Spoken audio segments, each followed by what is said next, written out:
السلام علیکم ورحمۃ اللہ وبرکاتہ۔ آواز بڑھا دیں گھر سے۔ بسم اللہ والحمد للہ والصلاة والسلام علی رسول اللہ، اما بعد فاعوذ باللہ من الشیطان الرجیم، بسم اللہ الرحمن الرحیم۔ وَإِمَّا نُرِيَنَّكَ بَعْضَ الَّذِي نَعِدُهُمْ أَوْ نَتَوَفَّيَنَّكَ فَإِنَّمَا عَلَيْكَ الْبَلَاغُ وَعَلَيْنَا الْحِسَابُ۔ سورہ الرعد پہ ہماری کوئی چوتھی پانچویں نشست چل رہی ہے۔ آخری 4 رکوع پہ میں نے بات شروع کی تھی اور آج اس سلسلے کی آخری نشست ہے، اور یہ چند آیات ہیں جو آیت نمبر 40 سے شروع ہوتی ہیں اور 43 پہ سورۃ الرعد کا اختتام ہوتا ہے۔ ان آیات پہ بعد میں بات کروں گا، اور جو ایک نیا ایشو سامنے ہے وہ بھی دراصل ان آیات سے ملتا جلتا ہے، بلکہ اسپیشلی اس آیت سورۃ الرعد جو ختم ہوتی جس لفظ پہ جا کے اس لفظ کے ساتھ بہت زیادہ میل کھاتا ہے، جو ایک مسئلے کو میں ڈسکس کرنے لگا ہوں۔ ضمنی طور پر تو میں آپ کے سامنے وہ مسئلہ ڈسکس کرتا رہا ہوں،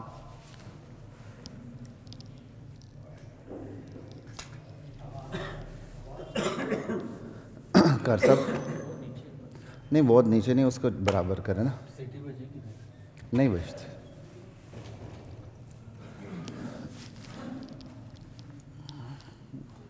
وہ میں ویسے بھی منہ پہ نہیں رکھتا اس کو شروع سے ہی، لیکن آج میں نے اسپیشلی آپ کو بتا دیا۔ آ رہی ہے آواز ابھی؟ جی آواز ذرا اونچی کریں۔ ضمنی طور پر میں کئی دفعہ آپ کو بتا چکا ہوں، جہاں قرآن کی آیت آتی، کوئی حدیث آتی ہے، نکاح ایسا نہیں، دوسرا نکاح سیکشن 6 ہے میرا خیال، فیملی آرڈیننس کا، پاکستان کے جو فیملی آرڈیننس ہیں 61 میں جو پاس ہوئے ہیں، اس کے سیکشن 6 میں جو لکھا گیا اس کے مطابق ایک آدھ فیصلے بھی ہوئے ہیں چھوٹی عدالتوں میں، اور بڑی عدالتوں سے اس کی توثیق بھی ہوئی ہے۔ وہ انشاءاللہ کبھی اللہ تعالیٰ نے چاہا کہ ہمارے جو عائلی قوانین ہیں، فیملی لاز ہیں، ان کو 1 بائی 1 ایک ایک کر کے پکڑ کے تجزیہ کریں گے انشاءاللہ۔ اس پہ ضرورت محسوس ہوتی کہ ایک پوری سیریز چلا دی جائے، تاکہ ہمارے ساتھیوں کو آگہی ہو اور اس سلسلے میں وہ اپنا کردار ادا کر سکیں۔ آج صرف چند نقطے ہائی لائٹ کروں گا، اس کے بعد جو میں نے آیات پڑھی ہیں اس پہ بات کر کے انشاءاللہ آج کی نشست کا اختتام کرتے ہیں۔ سیکشن 6 جو ہے فیملی آرڈیننس کا، اس میں یہ ہے کہ اگر دوسری شادی کرنی ہو، شوہر نامدار کو تحریری درخواست لکھنی پڑے گی، ٹھیک ہے؟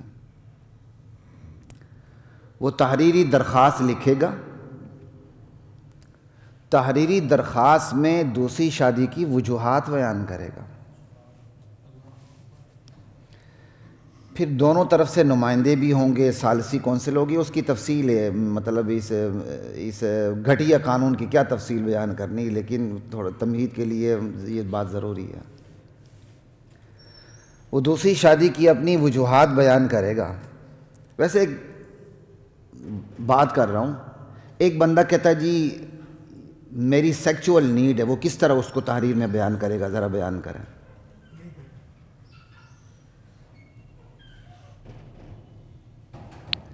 وہ تحریری وجوہات بیان کرے گا، وہ تحریری وجوہات ثالثی مصالحاتی کمیٹی کے سامنے جائیں گے۔ بیوی ہاں بھی کرے تو باقاعدہ ایک صاحب نے فیصلے میں یہ بھی لکھا، بیوی ہاں بھی کرے تو اس کو نہیں دیکھا جائے گا، ثالثی کونسل ہاں کرتی ہے کہ نہیں۔ اب ثالثی کونسل فیصلہ کرے گی کہ اس کو اجازت دینی ہے یا نہیں دینی، پھر اس کی وجوہات کیا ہے، آخری یہ سارا کچھ ایک پلندہ تیار کیوں ہوا، کا توازن قائم کیا جائے۔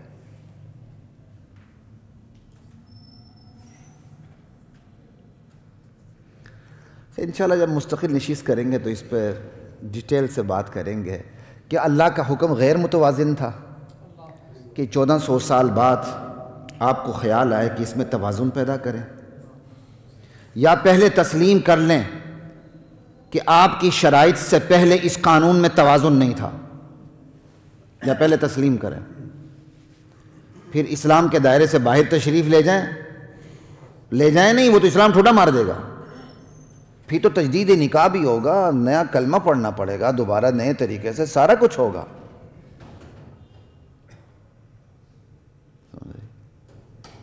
اگر پہلے یہ بتائیں جو یہ قانون مطلب کیا پہلے غیر متوازن تھا کہ آپ نے آ کے 1400 سال بعد اس کے اندر توازن پیدا کر دیا؟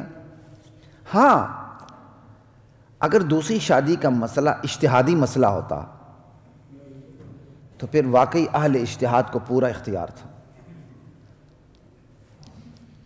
رائے قائم ہو سکتی ہے، اور جو غیر مجتہد بھی کوئی رائے دے دے تو چلیں وہ رائے پھر کفر تک نہیں پہنچتی عمومی طور پر، کہ چونکہ اجتہادی مسئلہ ہے، اور اجتہادی مسئلہ ہوتا ہی ظنی مسئلہ غیر یقینی مسئلہ ہوتا، اس میں جو نااہل بھی اگر ٹامک ٹوئیاں مارے تو وہ چیز اتنی اذیتناک نہیں ہوتی جتنی قرآن و سنت کی واضح نص کے اندر بندہ ٹامک ٹوئیاں مارنے کی کوشش کرے۔ اس کا آپریشن کبھی اللہ تعالیٰ نے چاہا تو پھر کبھی کریں گے، لیکن آپ کو میں ایک بات کلیئر کر دوں، یہ مسئلہ اجتہادی ہے ہی نہیں ہے، یہ مسئلہ اجتہادی نہیں ہے،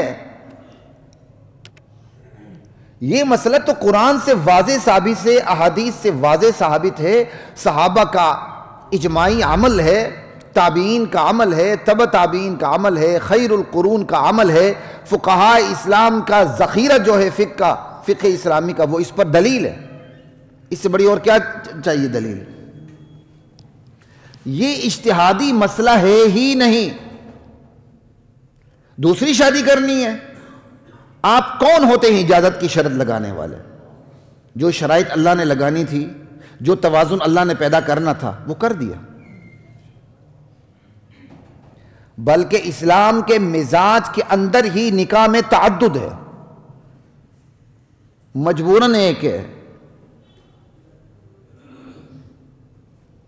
اسلام تو نکاح شروع ہی مثنیٰ سے کرتا ہے، دو سے، فَانْكِحُوا مَا طَابَ لَكُم مِّنَ النِّسَاءِ مَثْنَىٰ وَثُلَاثَ وَرُبَاعَ، جنہیں تم پسند کرتے ہو ان میں سے تم دو سے شادی کرو، 3 سے کرو، 4 سے کرو۔ فَإِنْ خِفْتُمْ أَلَّا تَعْدِلُوا فَوَاحِدًا، اگر تمہیں خوف ہو کہ تم عدل نہیں کر سکو گے تو پھر ایک پر گزارا کرو۔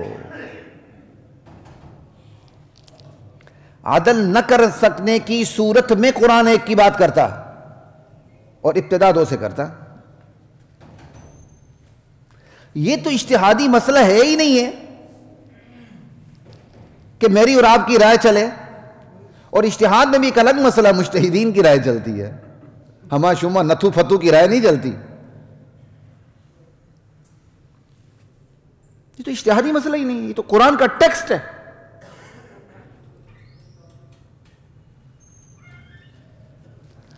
اب ایک مسئلہ جو اجتہادی ہے ہی نہیں ہے اسے ڈیبیٹیبل بنا دینا، اسے کنٹروورشل بنانے کی کوشش کرنا، اس پر بحث کا بازار گرم کرنا، اللہ ذوالجلال کی قسم یہ قرآن و سنت کی توہین ہے۔ چند دن پہلے کی بات ہے، مجھے ایک چینل پہ بلایا گیا اسی ایشو پہ، اس پروگرام کو پہلے ایک اینکر تھے، میل اینکر تھے، وہ اس کو لیڈ کرتے تھے، شاید وہ پروگرام ہی ایسا ہے، ان کے اینکر ایسے ہی چینج ہوتے رہتے ہیں۔ وہ دیکھا تو فیمیل اینکر بیٹھی ہوئی تھی، پہلے میں نے ان کو کہا، میں کہ کیوں آپ نے یہاں کوئی کبڈی کا میچ کروانا ہے؟ تو بہرحال چلے گئے۔ اس نے بات ہی اس انداز سے شروع کی کہ وہ خود پارٹی بنی ہوئی تھی پوری، تو میں نے تو پہلے اسے روکا کہ آپ کو پارٹی بننے کا کوئی حق نہیں، آپ تو اینکر ہو، آپ کو کس نے کہا آپ پارٹی بنے؟ تو وہاں بھی میں نے صاف یہی کہا تھا، یہ ڈیبیٹیبل ایشو ہے ہی نہیں ہے۔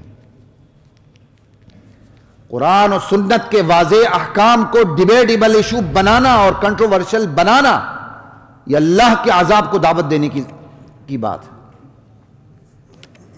آپ کی عدالت عظمیٰ فیصلہ کرے تو وہ کنٹروورشل نہیں رہتا، بعد میں کہتا نہیں جی پریسیڈنٹ موجود ہے، حالانکہ انسانی فیصلے ہیں۔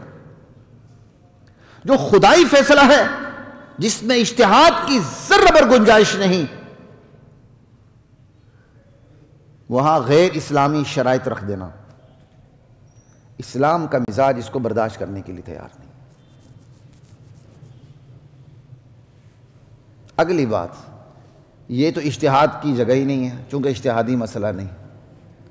اب جاؤ مسئلہ اجتہادی نہیں ہے پھر بھی کوئی اجتہاد کرتا ہے اور قرآن و سنت کے خلاف کوئی پنچایت ہے یا کسی کی رائے ہے یا کسی کی تحریر ہے یا کسی کی تقریر ہے، جو بھی ہے، تو قرآن پھر اس کی درجہ بندی کرتا ہے کہ آپ کہاں کھڑے ہیں۔ کہا وَمَن لَّمْ يَحْكُم بِمَا أَنزَلَ اللَّهُ فَأُولَٰئِكَ هُمُ الْكَافِرُونَ وَمَن لَّمْ يَحْكُم بِمَا أَنزَلَ اللَّهُ فَأُولَٰئِكَ هُمُ الظَّالِمُونَ وَمَن لَّمْ يَحْكُم بِمَا أَنزَلَ اللَّهُ فَأُولَٰئِكَ هُمُ الْفَاسِقُونَ۔ تین کیٹیگریز بنائی ہیں۔ اللہ بما انزل اللہ پہ جو فیصلہ نہیں کرتے، جو اپنی رائے نہیں رکھتے، چاہے وہ پنچایت ہو، گرو ہو، جو مرضی ہو، تحریر ہو، تقریر ہو، دو آدمیوں کا فیصلہ ہو، چار کا ہو، جو مرضی ہو، تو جو قرآن و سنت کو چھوڑ کے اپنی اوپینین دیتے ہیں، اپنی رائے دیتے ہیں، عمل دخل دیتے ہیں، وہ قرآن و سنت کے متصادم قانون کو سامنے لاتے ہیں، یا وہ کافر ہیں یا وہ فاسق ہیں یا وہ ظالم ہیں۔ ان کی پھر کیٹیگری مختلف ہے کہ کون کس کیٹیگری کا ہے، وہ اس میں ڈیٹیل میں نہیں جاؤں گا، آج موقع نہیں۔ تو قرآن و سنت کے مقابلے میں اجتہاد کرنے والے دیکھ لیں وہ کس کیٹیگری میں فال کرتے ہیں۔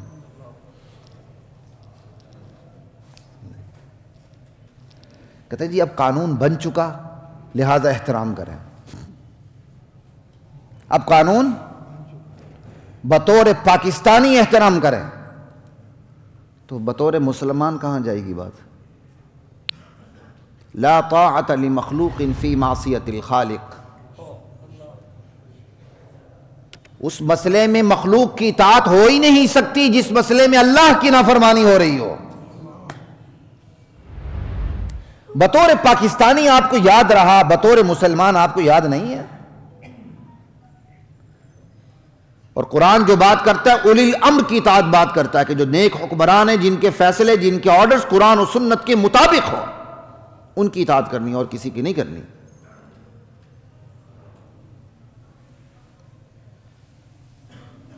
لا الہ الا اللہ واللہ اکبر۔ حضرات محترم، چونکہ آج تو اس مسئلے کو میں ڈیٹیل سے نہیں لے رہا، صرف آپ کو اشارے کر رہا ہوں۔ اصل جو مسئلہ ہے نا، جو بھیانک ترین تصور ہے، وہ اجازت کا ہے۔ یہ اجازت کا جو کانسیپٹ ہے نا، پرمیشن، یہ بڑا بھیانک تصور ہے۔ یہی وہ اجازت کا لفظ ہے جس کی بنیاد پر یورپ میں زنا لیگلائز ہے۔ کیوں؟ دونوں کی باہمی رضامندی، ایک دوسرے کو اجازت ہے۔ وہی اجازت کا لفظ کشید کر کے یہاں لایا گیا۔ وہاں اجازت کس کے لیے استعمال ہوا؟ زنا کے لیے۔ یہاں اجازت کس لیے استعمال ہوا؟ اجازت کا لفظ نکاح کو روکنے کے لیے۔ وہاں نکاح کرنے کے لیے اجازت کی اصطلاح استعمال ہو رہی ہے، زنا کرنے کے لیے اجازت کی اصطلاح استعمال ہو رہی ہے، اور یہاں نکاح سے روکنے کے لیے اجازت کی اصطلاح استعمال ہو رہی ہے کہ نکاح تبھی کرو گے جب تمہیں اجازت ملے گی، اس سے پہلے نہیں۔ وہ تو آپ قانون دان ہی بہتر بتا سکتے ہیں، میں بھول چکا ہوں، شاید کوئی ایسا قانون میں ایک چیز موجود بھی ہے، بیوی کی اجازت کے بغیر اس سے ہم بستری نہیں ہو سکتی، شاید کوئی ورڈنگ ہے کسی قانون میں۔ پہلے نکاح مشکل، نکاح کے بعد ہم نشینی بھی مشکل، اور سب سے آسان کیا ہے؟ زنا۔ کچھ ایسا ہے۔ اچھا، اب یہاں نہیں ہے لیکن پہلے تھا، اب کوشش ہو رہی ہے، آپ کو بتا دوں، کیونکہ میڈیا میں ہمارے ٹاک شوز میں بات ہوتی ہے نا، تو اس لیے مجھے اس کا وہ گڑبڑ ہو گئی شاید ذہن میں، یا ویسے مجھے یاد نہیں۔ باقاعدہ اس وقت انسانی حقوق کے علمبرداروں کی کوشش ہے، وہ کہتے بیوی چاہتی نہیں تو میاں کو قریب جانے کا حق ہی نہیں ہے۔ اس کو زنا سے کم نہیں سمجھا جا رہا. انا للہ و انا الیہ راجعون. بات کفر و اسلام کی ہے، یہ بات یاد رکھیے گا. بات کفر و اسلام کی، آسان نہیں ہے. تو اجازت کا تصور بڑا بھیانک ہے. ایک تو یہ بات یاد رکھیں. اگلی بات،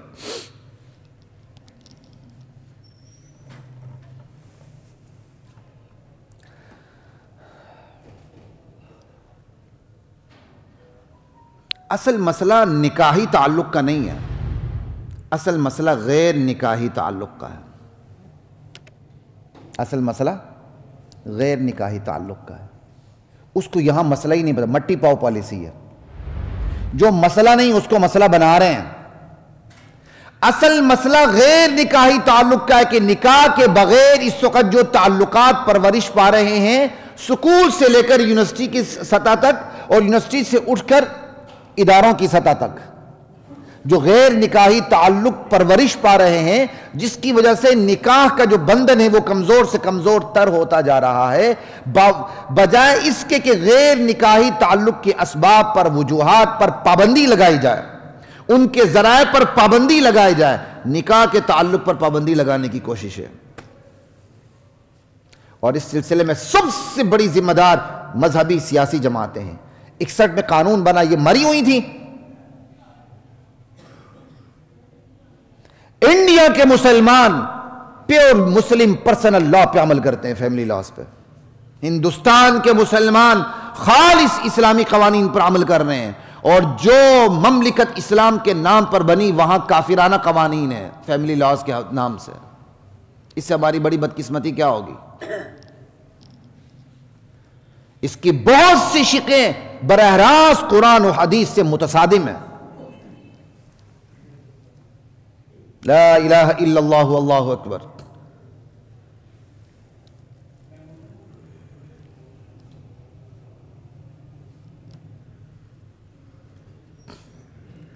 تو اصل مسئلہ غیر نکاحی تعلق کا ہے، جو ڈراموں سے لے کر، جو فلموں سے لے کر، جو سکول سے لے کر، پری پرائمری سکول سے لے کر یونیورسٹی کی سطح تک، پھر اداروں میں، اس کو کوئی مسئلہ نہیں بنا رہا. نکاح کو پکڑا جا رہا ہے، نکاح کو مشکل سے مشکل بنایا جا رہا ہے، اور نتیجہ کیا ہے؟ زنا آسان سے آسان ہوتا جا رہا ہے.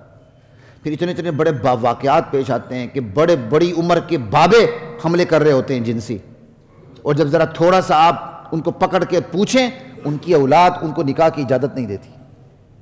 جو بلنڈرز نہیں ہوں گے.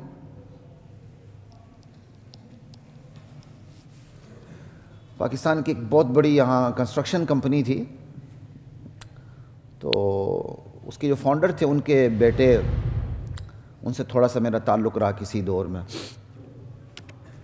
تو وہ اپنی دوسری بیوی کے انہوں نے میری دعوت کی، ڈیفنس میں مجھے لے گئے تھے، کافی عرصہ پہلے کی بات. انہوں نے کہا جی پہلی شادی میرے خاندان میں ہوئی ہے، اور دوسری شادی میں نے مجبوراً کی ہے. یہ میری فطرتی ضرورت تھی، میری فطرت کا تقاضا تھا، اور میرا خاندان اس کو قبول کرنے کے لیے تیار ہی نہیں ہے. باپ بستر مرگ پہ تھے، ناراض تھے ان سے. ان کا جی میں نے الگ الگ رکھا ہوا ہے، سارے حقوق دے رہا ہوں، لیکن میری فیملی میری دوسری شادی کو قبول کرنے کے لیے تیار ہی نہیں ہے، اور اگر میں ادھر ادھر کے تعلقات چھپے چھپے جو بھی رکھتا تو چلتا رہتا مسئلہ. انا للہ و انا الیہ راجعون. اور پھر ساتھ ابھی تک مجھے ان کی باتیں یاد ہیں. کہتے ہیں اللہ تعالیٰ نے دیا ہوا ہے، پھر ہماری خوراکیں اس میں اتنی بھرپور کیلوریز، وہ ہم کہاں لے جائیں اگر اس پر بھی آپ پابندی لگائیں. انشاءاللہ یہ جب اسپیشل میرا موضوع ہوگا میں اس پہ بات کروں گا. اور اصل مسئلہ حقوق کا ہے، چاہے وہ مردوں کے حقوق ہوں، عورتوں کے حقوق ہوں. عورتوں کی آبادی زیادہ ہے کہ نہیں؟ اور آبادی زیادہ ہوتے ہوئے بھی کیا عورتوں کی خاص تعداد ایسی نہیں ہے جو اپنی اس ایج سے گزر رہی ہے جس ایج میں ان کے گھروں میں رشتے آتے ہیں، ان کے بالوں میں سفیدی آ رہی ہے؟ کیا ان کو رشتوں کی ضرورت نہیں ہے؟ پھر مطلقات نہیں ہیں، پھر بیوہ نہیں ہے، یعنی 3-4 اور بے سہارا نہیں ہے، یتیم نہیں ہے، اس کے ساتھ ساتھ ان کی آبادی زیادہ نہیں ہے. کیا ان کو حقوق نہیں ملنے چاہیے؟ عورت عورت کی دشمن ہے، عورت عورت کی دشمن ہے. آج دیندار سے دیندار عورت بھی آدھی ہندو ہوتی ہے اس معاملے میں، بلکہ پوری ہندو ہوتی ہے. لا الہ الا اللہ. اصل مسئلہ حقوق کا ہے. کیا ان عورتوں کو حقوق نہیں ملنی چاہیے؟ اللہ تعالیٰ نے ایک سے زائد نکاح کا تصور رکھا، حکم دیا، تو عورتوں کی آبادی زیادہ رکھی دنیا میں.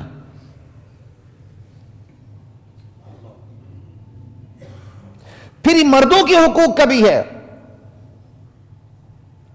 بیوی پریگننٹ ہوتی ہے، وہ خاص ایام میں بھی مبتلا ہوتی ہے جس میں خاص قسم کی قربت نہیں رکھی جا سکتی، بیماریاں آتی ہیں، بہت سی چیزیں آتی ہیں، لیکن اس وقت مرد کیا کہتے ہیں، اس کی فطری خواہش ہوتی ہے، اگر وہ فطری خواہش اس وقت پوری نہ کرے تو وہ ڈی ٹریک ہو سکتا ہے. کیا مردوں کے حقوق کا مسئلہ نہیں؟ پھر مرد چولے مارتے ہیں باہر.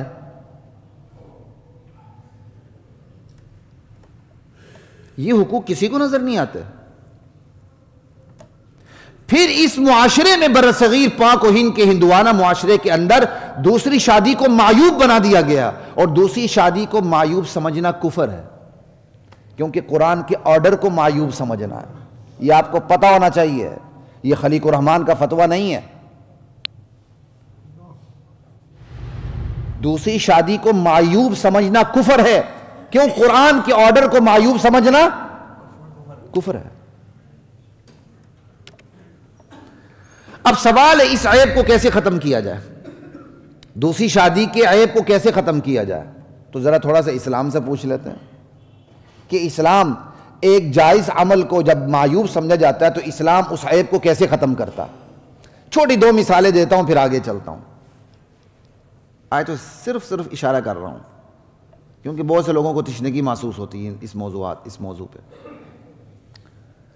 بنی اسرائیل وہ گائے کو خدا کا درجہ دیتے تھے جیسے ہندو دیتے ہیں. یہود و ہنود میں یہ چیز مشترک ہے، گائے کو خدا کا درجہ دیتے تھے. تو پھر ایک جب مسئلہ پیش آیا کہ مقتول کا قاتل کون ہے، تو اللہ تعالیٰ نے اس حوالے سے کیا کروایا. اللہ چاہتے ڈائریکٹ وحی کے ذریعے بتا دیتے کہ موسیٰ علیہ السلام آپ بتا دیں فلاں قاتل ہے. یہ نہیں ہوا، بلکہ کہا گائے ذبح کرو، گائے ذبح کرو. اس کا ایک حصہ پھر جا کے مقتول کی قبر پہ مارے نا. لا الہ الا اللہ. ان سے اس بہانے نہیں، اس یہ مسئلہ لا کے اس مسئلے کی کیا کہتے ہیں، اس مسئلے کی روشنی میں ان سے گائے ذبح کروائی گئی، کیونکہ وہ گائے کو خدا کا درجہ دیتے تھے، اسے ذبح کرنا معیوب سمجھتے تھے. مسئلہ ایسا پیش کر دیا کہ یہ ان کے اندر سے عیب ختم ہو. اب ایک اور مثال دے کے آگے چلتا ہوں. عرب معاشرے کے اندر منہ بولے بیٹے کی چھوڑی ہوئی بیوی سے شادی کرنا حقیقی بیٹے کی بیوی سے شادی کرنا سمجھا جاتا تھا، معیوب سمجھا جاتا تھا. اسلام نے آ کے اس کو ختم کیا، کہا نہیں وہ حقیقی بیٹا نہیں ہے، وہ منہ بولا بیٹا ہے، وہ وراثت میں بھی نہیں آتا، اور اس کی بیوی اگر مطلقہ ہو جائے، بیوہ ہو جائے، اس سے تم شادی کر سکتے ہو، وہ تمہارا منہ بولا بیٹا ہے، حقیقی بیٹا نہیں ہے. لیکن عرب معاشرے کے اندر یہ چیز اتنی جڑ پکڑ چکی تھی کہ اللہ تعالیٰ نے عرب معاشرے سے اس عیب کو نبی کے عمل کے ذریعے ختم کیا کہ منہ بولے بیٹے نے طلاق دی. اس طلاق شدہ خاتون سے کس نے نکاح کیا؟ نبی کریم صلی اللہ علیہ وآلہ وسلم نے. اور قرآن یہ بھی بتاتا ہے کہ نبی علیہ السلام ہچکچا رہے تھے. یعنی عرب میں یہ چیز اتنی جڑ پکڑ چکی تھی، خود امام الانبیاء ہچکچا رہے تھے. اور اللہ کہتے ہیں ہمیں پتہ ہے آپ کے دل میں کیا تھا. اللہ نے اپنے نبی کی ہچکچاہٹ کی کوئی پرواہ نہیں کی.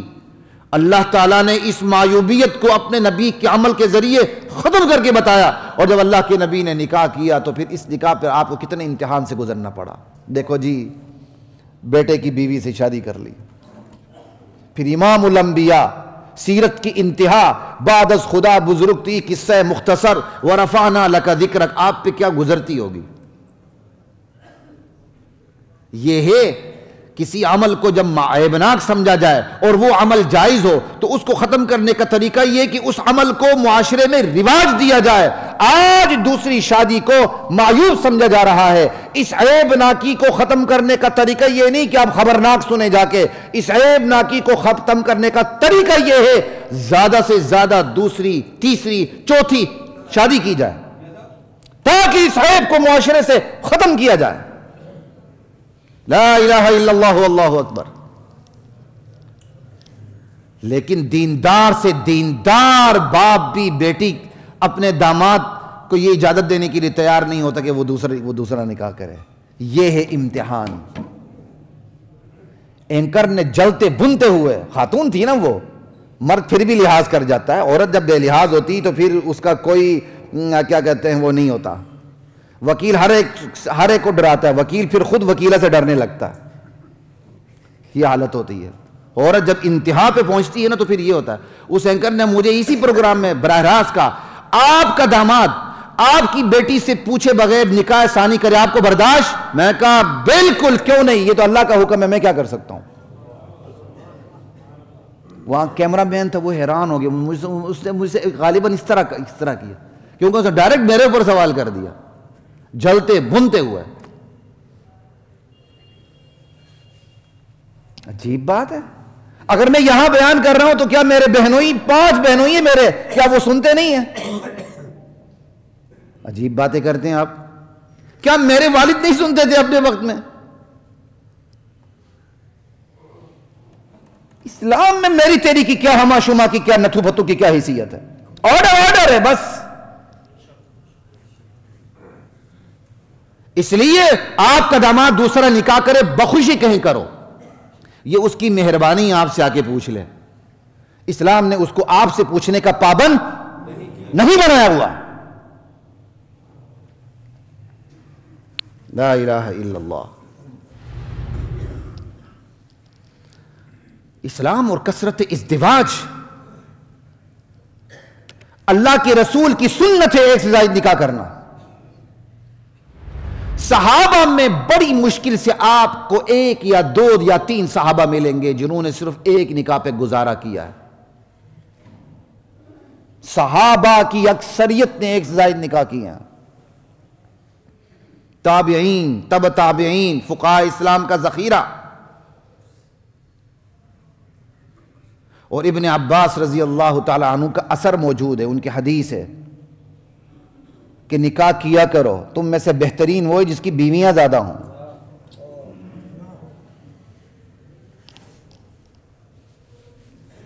مرد بہت خوش ہوتے ہیں، ذرا گھر کا چکر لگا لے خوشی ختم ہو جائے گی. ہاں، میرے بعض احباب کی بیوی میری بڑی دشمن ہے. میرے ایک بڑے کلوز ساتھی، ان کی بیوی تو میری خاص دشمن ہے، اور وہ ہے بھی بڑی دیندار، MBBS ڈاکٹر ہے، میاں بھی ڈاکٹر ہے. ہاں، وہ کہتے ہیں نا جی گھبرانا نہیں ہے. اچھا، تو خوش ہوں جی، کیوں نہ ہو. لا الہ الا اللہ. غالباً پھر اس نے بھی کہا آپ بھی کریں گے. میں کہا انشاءاللہ میں تو تلاش پہ ہوں، جہاں میری مرضی کا ہوگا اللہ نے چاہا میں کر لوں گا. کوئی بات ہی نہیں. براہ راست اس نے مجھ پر بھی اور میری بیٹی کے حوالے سے بھی اس نے مجھ سے بات کی. میں کہا کروں گا تو اسی چینل پہ اعلان کروں گا انشاءاللہ. آپ کیا سمجھتے ہیں؟ میں نے کہا قرآن کا آرڈر ہے. سسرائیل سے ڈرنا، یہ کیا سسرائیل سے ڈریں آپ؟ اس عیب ناکی کو اپنے معاشرے سے ختم کریں. لا الہ الا اللہ واللہ اکبر. خود بھی آگے بڑھے، اپنی اولاد کو بھی اس کی اجازت دے، اپنے دامادوں کو بھی نہ روکے. یہ آپ کا عمل اس معاشرے کے قانون کے ٹیڑھ کو سیدھا کر کے رکھ دے گا انشاءاللہ. یہ قانون کی کجی نکلنی چاہیے باہر.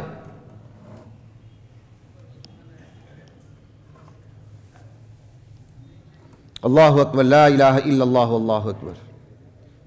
بس اس پہ اتنی ہی بات کافی ہے، ویسے بھی وقت کم ہے. سورۃ الرعد کی جو آخری آیات چھٹی ہوئی تھی اب اس کو میں ملاتا ہوں. یہی جو میں نے آپ کے سامنے رکھی ہیں یہ آیات خود بخود، یہ جو موضوع آج میں نے ڈسکس کیا یہ ان آیات سے خود بخود ملتا چلا جائے گا. آپ دیکھیے گا ذرا. جو سورۃ الرعد کی آخری آیات رہتی تھیں وہ میں آپ کے سامنے بیان کر دیتا ہوں. اللہ تعالیٰ کہتے ہیں اولم یروا انا نأتی الارض ننقصها من اطرافها، کیا یہ لوگ دیکھتے نہیں ہیں؟ مکی ماحول ہے اور یہ سورت مکی ہے، ذرا ذہن میں رکھیے گا. کیا یہ لوگ دیکھتے نہیں ہیں ہم اس سرزمین پر بڑھتے چلے آ رہے ہیں، بڑھتے چلے جا رہے ہیں.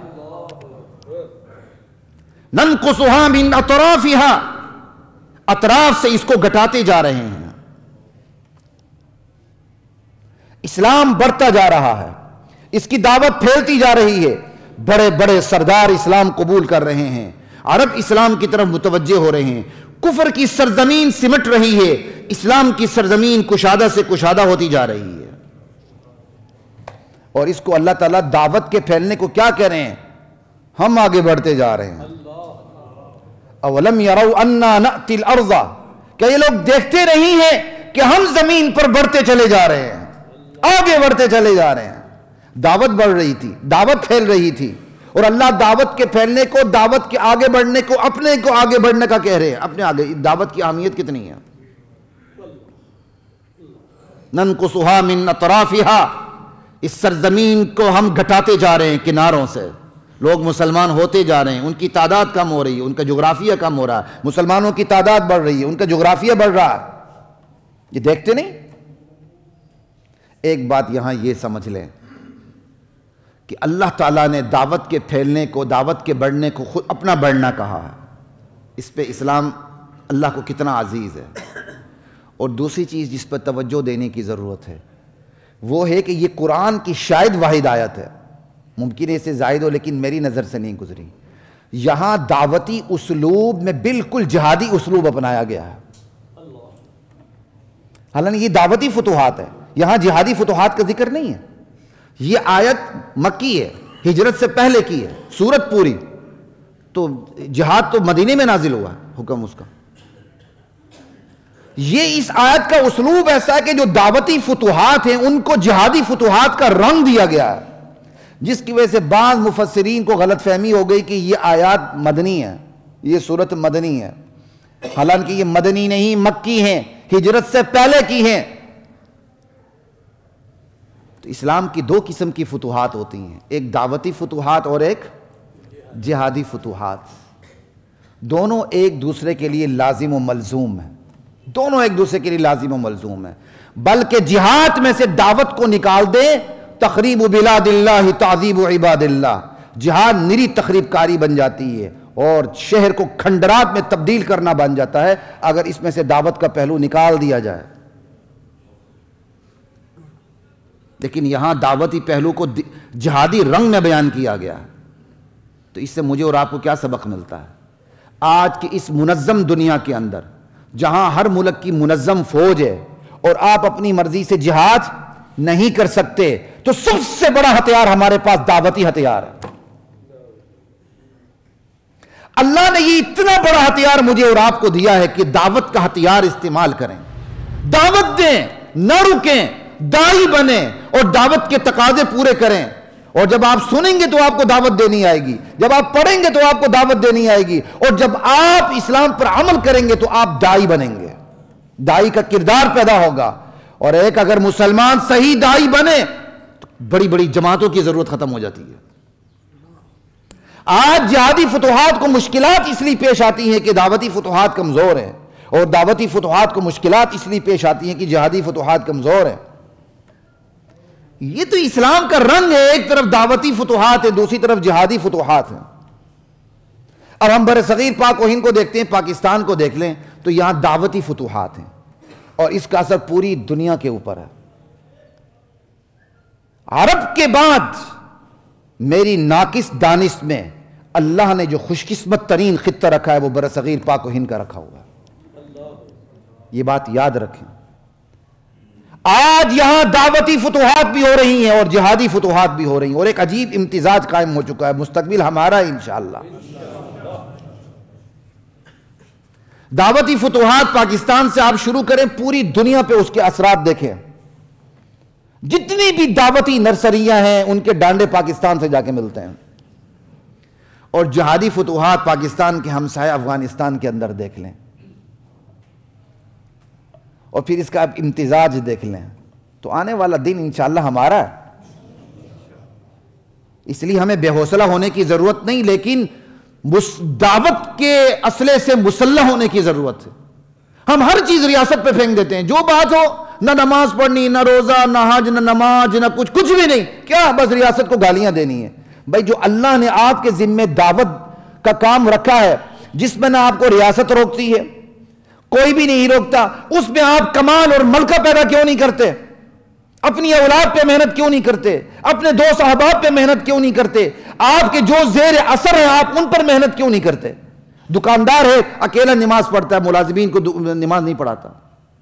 وکیل صاحب بڑے نمازی ہوں گے، اس کے چیمبر میں جو چھوٹے ملازمین ہیں وہ ایک نمبر کے بے نمازی ہوتے ہیں، الا ماشاءاللہ. افسر صاحب اپنے دفتر میں بیٹھا ہوا ہے، خود نماز پڑھتا ہے، لیکن وہ اس کے ماتحتی میں جو لوگ ہیں انہیں نماز کا پابند نہیں کرتا. باپ بہت بڑا نمازی ہوگا، اولاد بے نمازی ہوگی، ماں نمازی ہوگی، بیٹیاں بے نمازی ہوں گی. باپ گھر سے نکلتا ہے صبح تو ایسا نکلتا ہے جیسے کوئی چور نکل رہا ہوتا ہے، کھڑاک نہ ہو، نہ بیوی جاگے تو نہ بیٹی جاگے تو نہ بیٹا جاگے. دعوت کا حشر نشر ہم نے کیا ہوا ہے، اور اللہ تعالیٰ دعوت کو اتنی اہمیت دے رہے ہیں، دعوتی جہاد کو، دعوتی فتوحات کو جہادی فتوحات کا رنگ دے کے پیش کر رہے ہیں. اللہ تعالیٰ اس کی اتنی اہمیت ہے. ہم گڑبڑ سے شعر پڑھ دیتے ہیں، ملا کی اذان اور تو مجاہد کی اذان اور. ملا مجاہد میں فرق کہاں ہے پہلے یہ بتائیں؟ یہ تو شعر ہی غلط ہے چاہے کسی کا ہو. افغانستان نے نہیں دکھا دی آپ کو ملا سے بڑا مجاہد کون ہے اور مجاہد سے بڑا ملا کون ہے اس وقت. ملا اور مجاہد میں فرق کرنا ایسے ہی جیسے وکیل اور جج میں فرق کرنا ہے. کام کی تقسیم ہے نا، ذات تو ایک ہی ہے. تو ملا مجاہد کی کام کی تقسیم ہوتی، ذات ایک ہوتی ہے. وہیں بیٹھ کے کہتے ہیں ملا کی اذان اور تے مجاہد کی اذان اور. دعوتی جہاد چھوٹا کام ہے، کر کے دیکھیں پتہ چلے یہ جہاد ہے کہ نہیں آپ کو. لا الہ الا اللہ واللہ اکبر. تو اللہ تعالیٰ نے دعوت کو اتنی اہمیت دی ہے کہ دعوت کو جہاد کا رنگ دے کے پیش کیا اس آیت میں. یہ قرآن کی بڑی انوکھی اور اکلوتی آیت ہے. کیا یہ لوگ دیکھتے نہیں ہیں ہم اپنی اس سرزمین پر بڑھتے چلے آ رہے ہیں، دعوت پھیلتی جا رہی ہے، کفر کا جغرافیہ اور ان کی تعداد گھٹتی جا رہی ہے. ننقصها من اطرافها، ہم اس کو گھٹاتے جا رہے ہیں. واللہ یحکم، یاد رکھو میرے بندو، حکم اللہ ہی دیتا ہے. اور اسپیشلی یہاں حکم تکوینی مراد ہے، جو اللہ تعالیٰ دنیا کے اندر جو تبدیلیاں لاتے ہیں، عروج و زوال کے، اقبال و ادبار کے قوموں کے اوپر، اسپیشلی یہاں یہ ہے. اللہ تسلی دے رہے ہیں. اور مکے کے ماحول میں اس آیت کے ذریعے اسلام کے غلبے کی اللہ پیشگی خبر دے رہے ہیں. مکے کے ماحول میں اسلام کا غلبہ کوئی سنے تو وہ اس کو دیوانہ نہ سمجھے کہنے والے کو، اور اس بات کو دیوانگی نہ سمجھے. لیکن مکی ماحول کے اندر اللہ اتنی بڑی خبر دے رہے ہیں کہ اسلام کا غلبہ ہو کر رہے گا. اور اللہ تسلی بھی دے رہے ہیں. یہ صرف ان کے لیے پیشگی خبر نہیں، میرے اور آپ کے لیے بھی تسلی کا سامان ہے. میرے بندو بندے بن جاؤ، حکم تو میں نے دینا ہے. امریکی بیڑا آئے نہ آئے، روس ساتھ دے نہ دے، چین ساتھ دے نہ دے، کچھ بھی نہیں ہوگا. تم میری مانو، حکم میرے پاس ہے. واللہ یحکم، فیصلے تو اللہ نے کرنے ہیں. اور پھر جب اللہ فیصلہ کرے، لا معقب لحکمی، اس کے فیصلوں کو ٹالنے والی کوئی طاقت موجود نہیں ہے. دنیا کی کوئی ایسی طاقت نہیں جو اس کے فیصلوں پر نظر ثانی کی ہمت کر سکے. کتنی بڑی اللہ تسلی دے رہے ہیں. اور یہ تسلی مسلمانوں نے مکے میں ہوتے ہوئے مدینے میں آ کے بدر میں دیکھ لی، حنین میں دیکھ لی، خیبر میں دیکھ لی، احد میں دیکھ لی، ہر غزوے میں دیکھ لی. اور ہم نے بھی بات کی ادوار میں دیکھی. اور آج کے اس گناہگار ماحول کے اندر ہم افغانستان کے اندر دیکھ رہے ہیں 70 سے 80 ممالک کی ٹیکنالوجی فیل ہو کے رہ گئی چیتھڑے پہننے والوں کے سامنے. کہاں گئی وہ اتنی بڑی ٹیکنالوجیز؟ تو یقین آتا ہے کہ نہیں، واللہ یحکم، حکم کون دیتا ہے؟ اللہ. اللہ کہتے تم میرے بنو، حکم میں نے دینا ہے. آج کشمیر فتح نہیں ہو رہا اور آج فلسطین فتح نہیں ہو رہا. کیوں؟ تقاضے پورے نہیں ہو رہے ہیں. کشمیر اور فلسطین کا مسئلہ پرانا ہے یا افغانستان کا مسئلہ پرانا ہے؟ کشمیر اور فلسطین کا مسئلہ پرانا ہے، لیکن اس کے باوجود افغانستان کا مسئلہ حل ہو گیا، کشمیر اور فلسطین کا مسئلہ، کیونکہ جہاد کے تقاضے پورے نہیں ہوئے۔ جب تقاضے پورے نہیں ہوئے تو واللہ یحکم، حکم کس نے دینا ہے؟ اللہ نے حکم روکے رکھا ہوا ہے۔ وہ اللہ جو 3 گنا دشمن کو بدر میں زیر و زبر کر سکتا ہے وہ آج بھی کر سکتا ہے۔ اس نے 70 ممالک کو زیر و زبر کر کے دکھا دیا، فلسطین میں نہیں دکھا رہا، کشمیر میں، کیونکہ ہم کشمیر کو آئٹم سونگ سے جیتنا چاہتے ہیں۔ کبھی نہیں ملے گا۔ جو جس کا کام ہے وہ اس کو کرنا پڑے گا، پھر اللہ کے فیصلے آئیں گے۔ یہ ناچنے گانے اور ٹھمکے لگانے والوں کے کام اپنے ذمہ نہیں لینے چاہیے، یہ انہی کو چھوڑ دیں، اپنے ذمہ گناہ کو مت لیں۔ وَهُوَ سَرِيعُ الْحِسَابِ، اللہ کہتے ہیں میں حساب کو بہت جلد چکا دیتا ہوں، تو میرے بندے تو بنو۔ مکے میں رہتے ہوئے کیسے حساب چکا دیا مدینے میں آ کر اللہ نے؟ یہ سریع الحساب صرف آخرت کے لیے نہیں ہے، جہاں جہاں حساب چکانا ہو اللہ کہتے تم میرے بندے بنو، حساب چکاتے مجھے دیر نہیں لگے گی۔ کتنی بڑی تسلی کا سامان ہے ان آیات میں۔ تو یا اللہ ان کی تو بڑی بڑی تدبیریں ہیں، بڑی بڑی ٹیکنالوجیز ہیں، ساری سائنس ان کے پاس ہے۔ ہمارے اینکر جب شراب کے نشے میں دھت ہو کے جب تجزیہ کر رہے ہوتے ہیں بہت سے، وہ تو ڈرا کے رکھ دیتے ہیں کہ تم تو نہ امریکہ کے سامنے کھڑے ہو سکتے ہو، نہ کسی اور طاقت کے سامنے کھڑے ہو سکتے ہو، یہ تو بیوقوفی ہے، یہ تو حماقت ہے ان کے سامنے کھڑے ہونا۔ یا اللہ کیا کریں، ان کی تو تدبیریں بڑی خطرناک ہیں۔ تو سنیں آگے، وَقَدْ مَكَرَ الَّذِينَ مِن قَبْلِهِمْ، کوئی پرواہ کی ضرورت نہیں، اس سے پہلے بھی جو قومیں گزری تھیں انہوں نے بھی اپنی تدبیروں کی انتہا کر دی تھی۔ فَلِلَّهِ الْمَكْرُ جَمِيعًا، یاد رکھنا ان تدبیروں کے مقابلے میں سب سے مضبوط ترین تدبیر اور چال اور کارگر کام اللہ کے پاس ہے۔ ہائے کاش مسلمان کو قرآن پہ یقین آ جائے، ہائے کاش، لیکن یہ کہانیاں پڑھتا ہے، یہ من گڑت چیزیں پڑھتا ہے، یہ خوابوں پہ ایمان رکھتا ہے، قرآن پڑھنے کو یہ تیار نہیں ہے۔ کہ اس سے پہلے بھی تدبیریں ہو چکی، کوئی مسئلہ نہیں، اسلام کو روکنے کے لیے ہر حربہ استعمال کیا گیا۔ جو میں شروع میں موضوع بیان کر چکا ہوں، مل رہا ہے کہ نہیں؟ یہ بھی اسلام کے خلاف تدبیریں ہی ہیں۔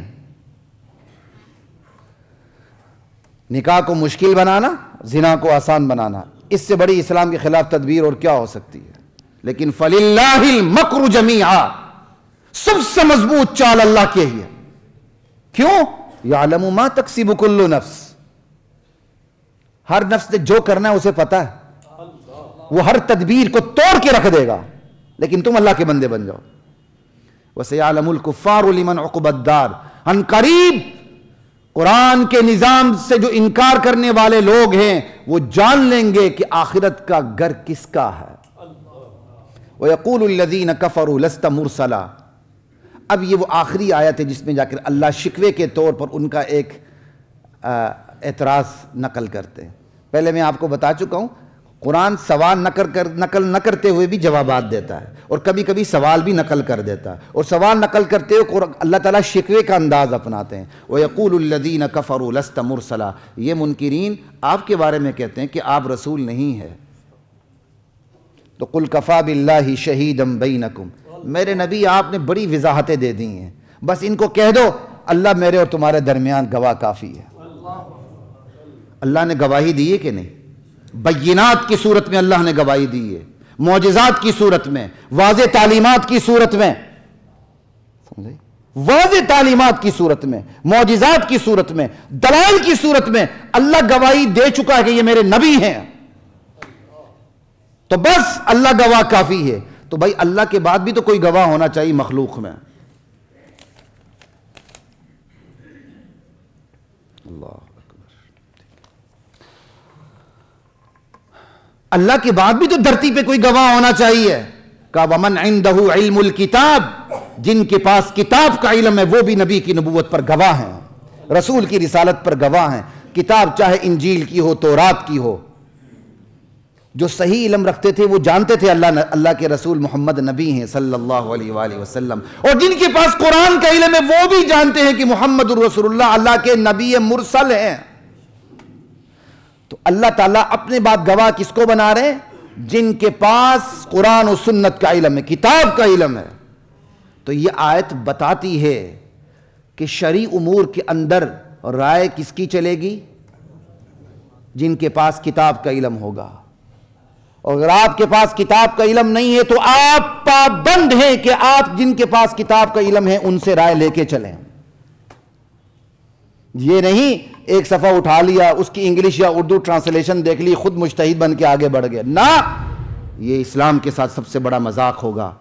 آپ جس شعبے کے اندر بھی داخل ہیں، جس شعبے کے اندر بھی کام کر رہے ہیں، آپ کو کوئی شرعی مسئلہ پیش آتا ہے تو شرعی مسائل کے اندر، شرعی امور کے اندر جن کو مہارت ہے، جن کو مہارت، ان کو نہیں جو سوشل میڈیا پہ مشہور ہوئے ہوتے ہیں، ان کی بات نہیں کر رہا، جن کو مہارت ہے، جو اس فیلڈ کے ہیں، جن کی زندگی اس فیلڈ میں لگی ہوئی ہیں، ان سے پوچھ کے چلیں، ان کی رائے پہ عمل کریں. یہ نہیں ہے کہ ایک آرٹیکل کی طرح قرآن کی ایک دفعہ کو پڑھ لیا اور خود ہی فیصلہ کرنے لگ گئے. ایسا نہیں چلتا. ایسا انسانی ساختہ قانون کے اندر نہیں چلتا. تو جو خدا ساختہ قانون ہے اس کے اندر ہی کیسے چل سکتا ہے؟ تو اللہ تعالیٰ نے اپنے بات گواہ بنا کے ان لوگوں کو پیش کیا جن کے پاس کتاب کا علم ہے. کتاب کا علم ہے. تو اس لیے جتنے بھی شرعی امور ہیں وہ انہی سے پوچھتے ہوں گے جن کے پاس کتاب کا علم ہے. اور کتاب کے علم کے علاوہ اگر کوئی چیزیں سامنے آئیں گی تو اللہ کی بارگاہ میں وہ قبول نہیں ہو سکتی، پھر اس کی درجہ بندی ہو چکی ہوئی ہے. وہ درجہ بندی یہی ہے، اللہ کسی کو کافر کہہ رہے ہیں، کسی کو فاسق کہہ رہے ہیں، کسی کو ظالم کہہ رہے ہیں، بندہ خود ہی سوچے کہ وہ کس کیٹیگری میں فال کرتا ہے. وآخر دعوانا الحمدللہ رب العالمین.